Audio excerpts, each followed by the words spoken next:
Okay, so we need to talk about the state of the bike industry.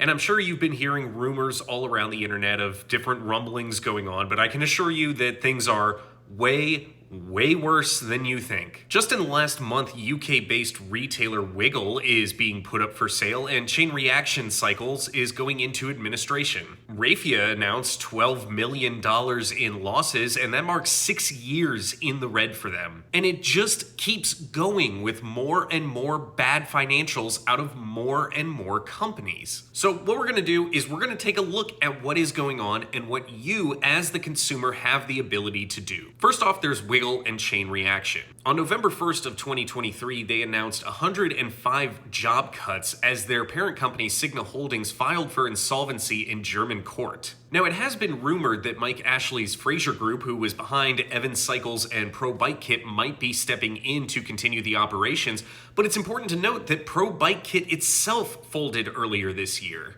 And for those of you, if you weren't familiar with Pro Bike Kit, my sincere condolences, because it was a phenomenal resource for buying gear. They would give you amazing closeout deals on big name brands. Myself, I even got my Physique Antares R3 for like $100, and it arrived to me in 3 days going from England to Texas. It was an incredible site where you could get virtually whatever you wanted for an amazing price. And so even if discount sites are struggling this hard, what does it tell us about the industry as a whole? And you would think with more and more commerce being conducted solely online these days that these sites would be thriving, and yet they seem to be closing left and right.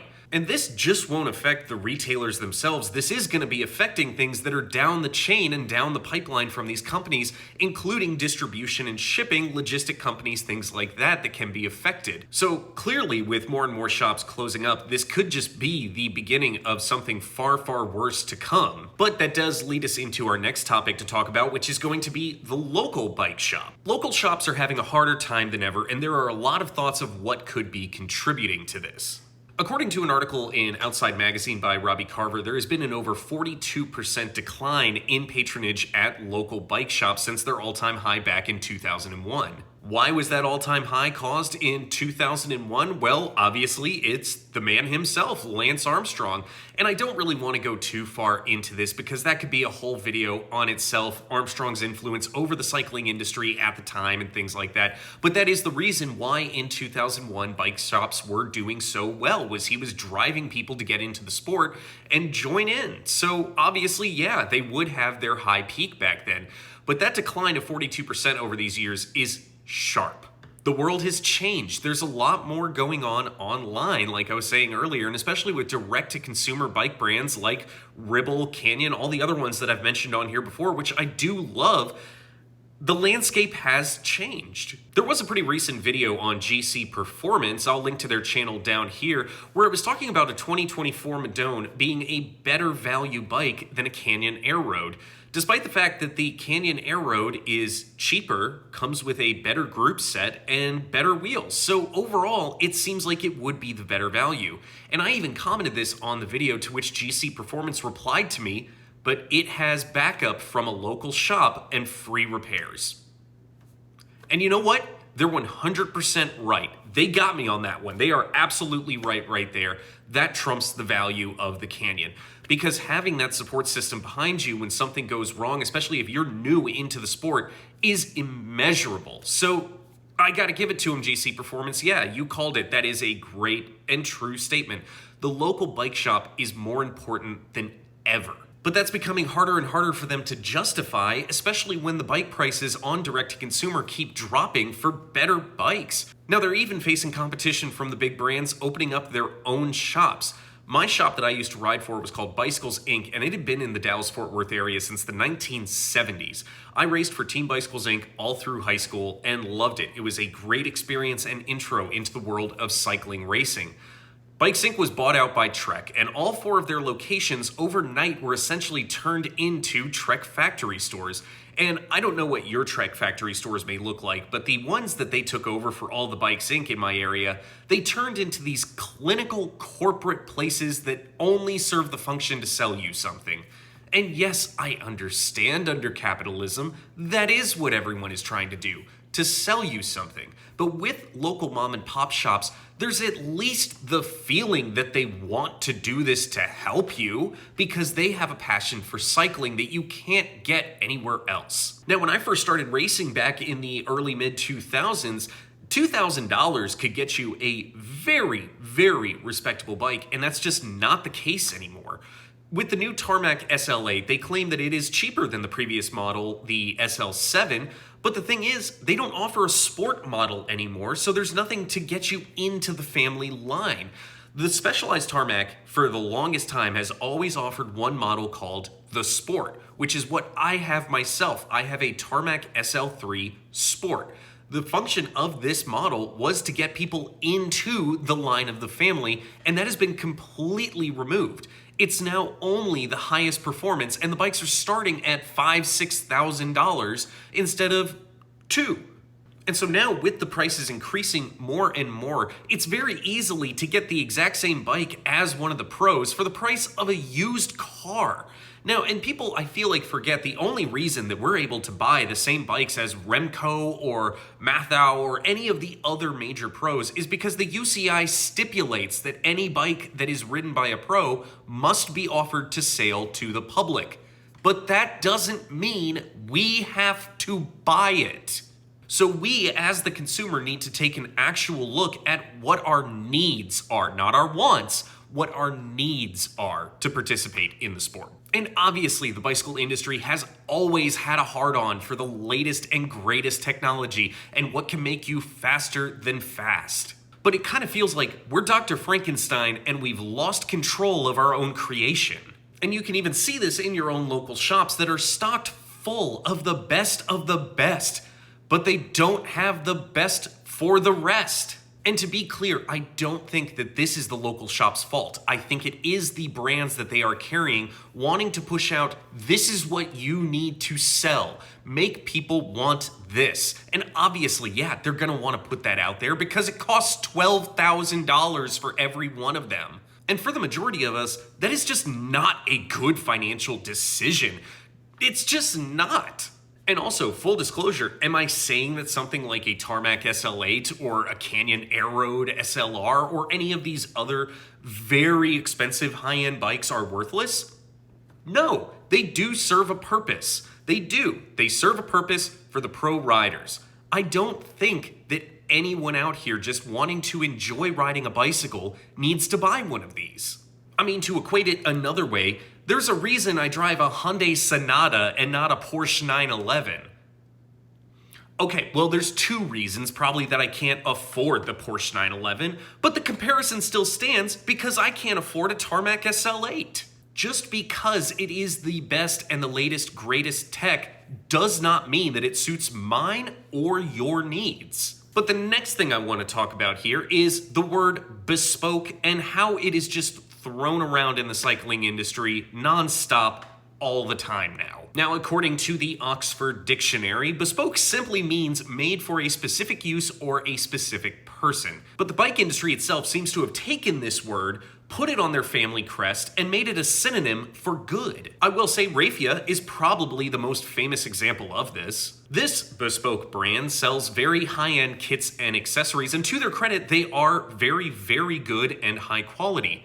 But I am not paying $190 for a jersey. I'm simply not. That's just insane. Kits have obviously always been expensive. Any of us who have been in this sport long enough know that, but this has gotten out of control. And it seems like almost like with alcohol brands, cycling clothing brands are now trying to sell you more of a lifestyle than the actual product itself. It's more about the image that conveys from you wearing Rafia than the actual purpose of the jersey. It seems to also kind of go hand in hand with another long time tradition in the cycling community of gatekeeping the sport from newcomers, which if you're gatekeeping, you need to stop right now.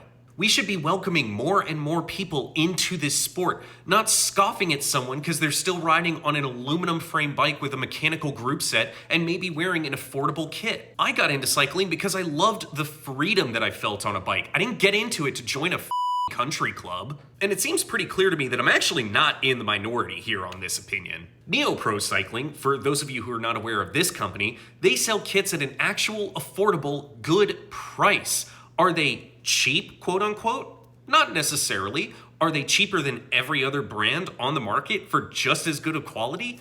Yes, they are. And right here in their mission statement, they write specifically, "We didn't go hunting for cycling. Cycling found us. Now it is a huge part of our daily lives and drives our purpose. We have ridden and raced the road and track cycling for 15 years and counting, and we want to help others to love it as much as we do. We're on a mission." And the kits truly look amazing. Great designs, great prices, and they have a customizer. You can make the jersey whatever you want. I'm actually working on Dobbs Cycle Works kits right now with NeoPro. Not really with them, but I'm just using their customizer. But hey, NeoPro, if you want to, sponsor a small little YouTube channel trying to be good, then yeah, that's what I'm doing. I'm going through NeoPro for these new kits because they're affordable and they look great. They seem to be having great financials year after year in an industry where everyone else is struggling. Founder Lizzie West and her husband Nick model all of the kits themselves so they don't have to pay for expensive photo shoots, pay for the models, pay for all this extra stuff. They just do it in-house, and that's a cost-saving measure that they get to then pass on to you.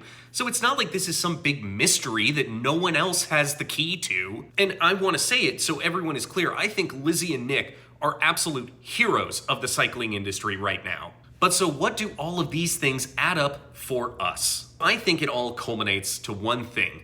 The bike industry has an identity crisis. It sees itself as this absolute pinnacle of performance and that it's trying to close the gap between pro and amateur. But in doing so, it's actually making that gap much, much bigger and the cost of entry much, much higher and therefore much, much more prohibitive to the everyday person who wants to participate. I'm not even saying you need to dumb down top-end high-spec model bikes so that everybody else can afford them. What I'm saying is you still need to give us an option for those of us who can't afford that bike that is still a good bike and not a piece of crap. The industry as a whole needs to take a look at itself and really ask the question, who is this for? There is actual numbers to back up that participation in local races has been dropping over the last couple years, and that's because when someone rolls up and you are on an aluminum bike with maybe Tiagra on it, and they're coming up next to you with a brand new S-Works that's fully Dura-Aced out, it kind of is a little bit humiliating,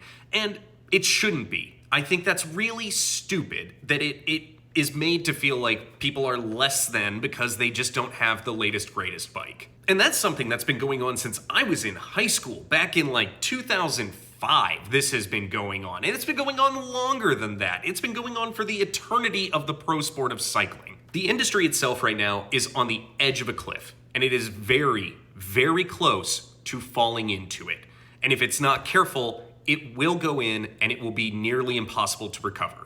Do we need the exact same bike that Mark Cavendish will be using to sprint to a hopeful world record-setting Tour de France stage win?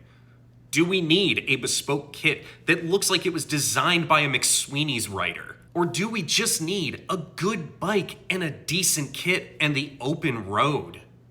My closing thoughts and what I want to leave you with is I think that the local shop is more important than it has ever been.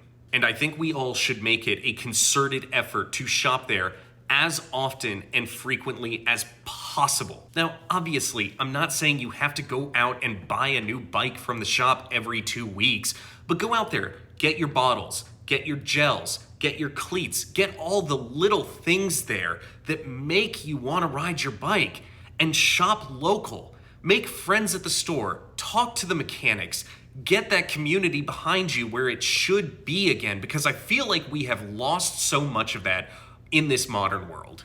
But again, these are just my thoughts. These are my observations of the cycling industry, and they also might be a little tainted because I am still sick and on quite a lot of Dayquil right now, so I don't know, maybe everything's just going a little loopy in there. So thank you so much for watching. Thank you for sticking it through with me. I'm about to pop some more NyQuil and go off into Spaceland or something. Like and subscribe if you haven't already. You'll enter yourself into some fun contests, and you're joining just the coolest cycling team on the internet, Team Dobbs Cycle Works. And stay tuned for announcements on those kits. They will be available very, very soon. Take care, be safe. Love you all. Keep it going in the comments. I love talking to you. It really does make my day getting comments from you. So leave comments if you would like to, and let's talk about it, because this is a subject that is going to affect all of us. Bye-bye.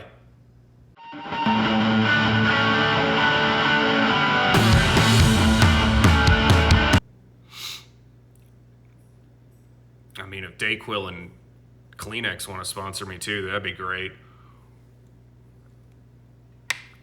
Oh. Oh.